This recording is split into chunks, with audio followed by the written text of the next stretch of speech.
Hello students. आज हमारी ये जो क्लास है ये क्लास 6 है DSSP एग्ज़ाम के लिए। इस जो क्लास में टॉपिक लिया है हमने वो है human I and the colourful world.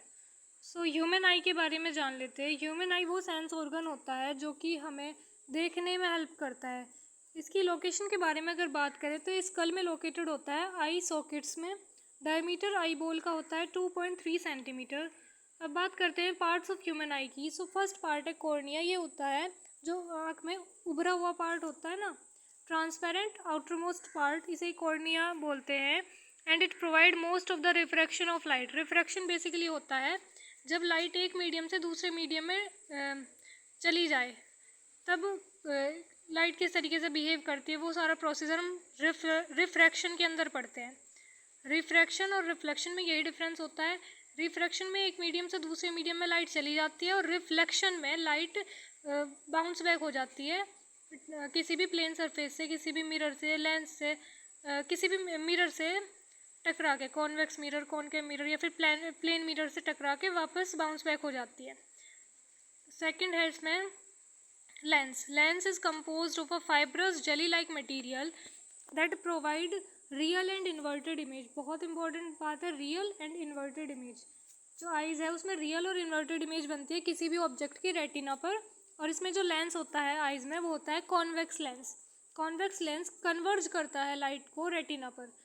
Third point है इसमें iris. Iris is a dark muscular diaphragm that control the size of the प्यूपिल। Basically iris क्या है, जो कि प्यूपिल की जो साइज़ है उसको कंट्रोल करता है।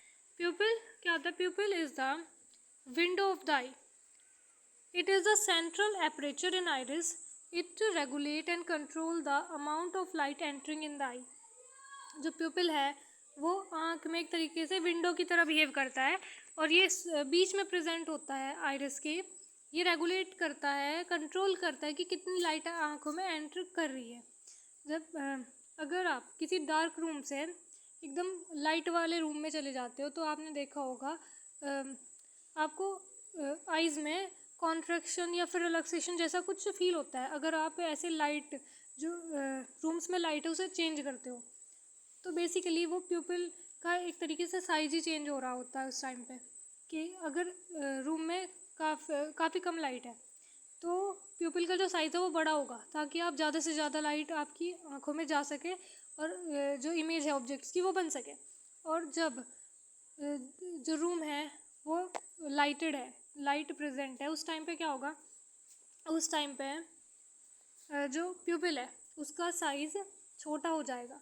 जब आप ऐसे समझिए, जब आप धूप में जाते हैं तो अचानक से कॉन्ट्रैक्शन फील होता है आइज़ में, वो इसी वजह से होता है। उस टाइम पे प्यूपिल का साइज़ जो है वो छोटा हो रहा होता है। नेक्स्ट है रेटिना। रेटिना एक डेलिकेट मेम्ब्रेन है जिसमें कि काफ़ी सारी सेंसिटिव सेल्स प्रेजेंट होती है, light sensitive sales. Far point is the maximum distance eight which object can be seen clearly. मतलब वो मैक्सिमम डिस्टेंस जहाँ पर जो ऑब्जेक्ट है उसे देखा जा सकता है is known as far point. और किसी भी नॉर्मल आई के लिए, किसी भी नॉर्मल अडल्ट आई के लिए वो इन्फिनिटी होती है वो वैल्यू। नेक्स्ट है नियर पॉइंट और least distance of the distinct vision. Minimum जो देखा जा सकता है किसी भी ऑब्जेक्ट को क्लियरली बिना किसी स्ट्रेन के, मीन्स आँखों पे बिना किसी जोर पड़े हुए। For a normal adult I it's value is 25 centimetre. एक नॉर्मल अडल्ट आई के लिए इसकी जो वैल्यू है वो है 25 सेंटीमीटर। एंड जो रेंज है ह्यूमन विजन की वो है 25 सेंटीमीटर से इन्फिनिटी। फार पॉइंट इन्फिनिटी है, लीस्ट डिस्टेंस या फिर नियर पॉइंट है 25 सेंटीमीटर। तो जो रेंज हुई ह्यूमन विजन की, जहाँ तक मतलब ह्यूमन देख सकते हैं, तो वो है 25 सेंटीमीटर टू इन्फिनिटी। नेक्स्ट जो टॉपिक, नेक्स्ट जो हेडिंग है इसमें वो है accommodation. Accommodation is basically the ability of the eye lens to adjust focal length is called accommodation. Means जो आई लेंस होता है उसकी प्रॉपर्टी होती है ये कि वो अपनी जो फोकल लेंथ है उसे चेंज कर सकता है, उसे एक तरीके से एडजस्ट कर सकता है सिलियरी मसल्स की हेल्प से। सिलियरी मसल्स आई लेंस की फोकल लेंथ को चेंज करने में हेल्प करती है लेंस की। नेक्स्ट है, इसी में बताया गया है सिलियरी मसल्स जो है वो किस तरीके से हेल्प करती है लेंस की फोकल लेंथ को चेंज करने में। तो सिलियरी मसल्स जब रिलैक्स पोजीशन में होती है, फिर रिलैक्स होती है, तो लेंस जो है वो थिन होता है, उस टाइम पर फोकल लेंथ बढ़ जाती है। जब सिलियरी मसल्स कॉन्ट्रैक्ट होती है तो लेंस थिक हो जाता है और फोकल लेंथ डिक्रीज हो जाती है। इसके बाद में आइज का डायग्राम दिया हुआ है, यहाँ पे देखिए आउटर मोस्ट ट्रांसपेरेंट पार्ट जो है वो है कॉर्निया, उसके बाद में आइरिस है, फिर आई लेंस है, सिलियरी मसल्स है जो कि लेंस की जो फोकल लेंथ होती है उसे एडजस्ट करने का काम करती है। ये यहाँ पे आइज में विट्रस ह्यूमर बोलते हैं इसे, जो यहाँ पे फिल होता है। नेक्स्ट से मेम्ब्रेन जो है रेटिना, यहाँ पे एक स्पॉट है ब्लाइंड स्पॉट बोलते हैं।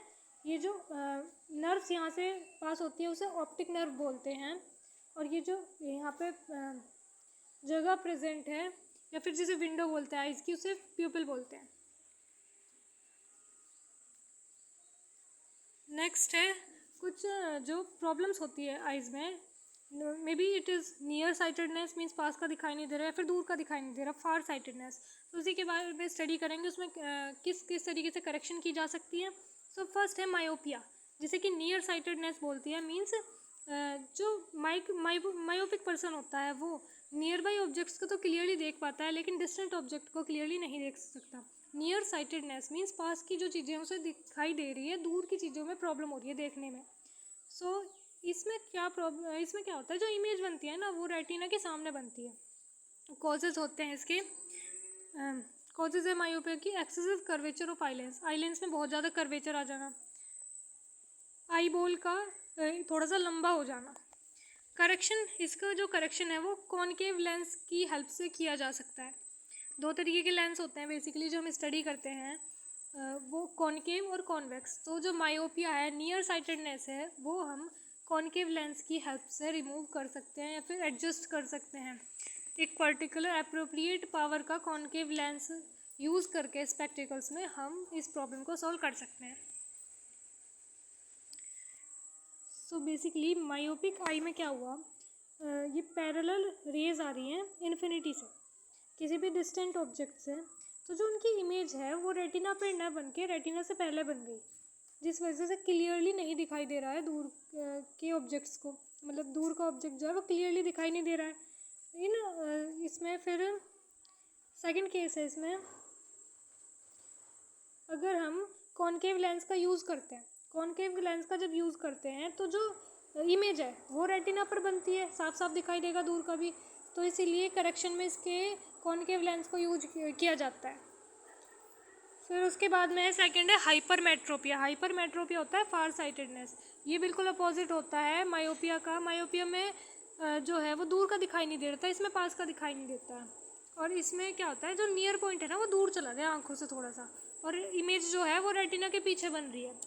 कॉजेज होते हैं इसके, फोकल लेंथ जो है आई लेंस की वो ज़्यादा बड़ी हो गई है, ज़्यादा बढ़ गई है, और जो आई बॉल है वो छोटी हो गई है। करेक्शन में इसके कॉन्वेक्स लेंस को यूज़ करते हैं। दोनों कंडीशन दी हुई है, आपको मैं नोट्स प्रोवाइड करूँगी, उसमें आप देख लीजिएगा। उसके बाद में प्रेस बायोपिया। प्रेस बायोपिया होता है ओल्ड एज हाइपरमेट्रोपिया। इसमें क्या होता है, ये एक डिफेक्ट है विज़न का, जिसमें कि जो ओल्ड पर्सन होता है वह can not see the nearby object clearly due to loss of power of accommodation of eye. Accommodation क्या था, फोकल लेंथ जो है वो एडजस्ट की जा सकती थी आई लेंस की। तो जो ओल्ड एज में जो पीपल होते हैं, ओल्ड एज जो पर्सन होते हैं, वो उनकी आँखों में ये जो कैपेबिलिटी होती है अकोमोडेशन की वो सही से नहीं हो पाती। उनकी जो आँखें हैं उसमें जो पावर है अकोमोडेशन की वो खो चुकी होती है, फिर बहुत कम हो चुकी होती है, जिसकी वजह से उन्हें नियर बाई ऑब्जेक्ट्स क्लियरली नहीं दिखाई देते। जो नियर पॉइंट होता है ओल्ड पर्सन का, जिसमें कि प्रेस बायोपिया हो, वो कम हो जाता है, वो चेंज हो जाता है, कम नहीं होता बल्कि वो चेंज हो जाता है। और चेंज कैसे होता है, वो बढ़ जाता है 25 सेंटीमीटर से। पहले 25 सेंटीमीटर तक का दिखाई दे रहा था, लेकिन अब उसके बाद की चीज़ें क्लियरली दिखाई देंगी, ज़्यादा पास का क्लियरली दिखाई नहीं देगा ओल्ड एज में। कॉजेज़ क्या है इसके, कि जो सिलियरी मसल्स है वो धीरे धीरे वीक हो रही हैं। अब जैसे कि एजिंग जब होती है, एजिंग का प्रोसीजर, तो काफ़ी सारे चेंजेस आते हैं बॉडी में, तो ये चेंज भी उनमें से ही एक है। और जो फ्लेक्सिबिलिटी है आई लेंस की वो कम हो रही है, जिसकी ये भी कॉज है किसका, प्रेस बायोपिया का, ओल्ड एज हाइपरमेट्रोपिया का। करेक्शन में बात करें तो करेक्शन इसकी कॉन्वेक्स लेंस से होती है। और कभी कभी ऐसा होता है कि किसी एक इंसान में मायोपिया और हाइपरमेट्रोपिया दोनों ही चीज़ें होती है, तब उस केस में क्या कर देता है, बाई फोकल लेंस यूज़ कर जाते हैं करेक्शन के लिए। Advantage of the eyes in front of the face, advantage क्या है आइज़ की फेस के फ्रंट में होने की? तो एक तो वाइडर फील्ड व्यू देती है, मतलब कि हम काफ़ी हद तक देख पाते हैं। और ये जो फेंट ऑब्जेक्ट है उस it enhance the ability to detect faint object, ये हर एक ऑब्जेक्ट को क्लियरली देख सकते हैं हम आइज़ के फ्रंट में होने की वजह से, और ये हमें 3D व्यू प्रोवाइड करती है। And that's all for today, ये टॉपिक आपका कंप्लीट हुआ। नेक्स्ट वीडियो होगी एक नेक्स्ट टॉपिक के साथ, एक नए टॉपिक के साथ में। तब तक के लिए आप पढ़ते रहिए। And that's all, thank you, have a nice day.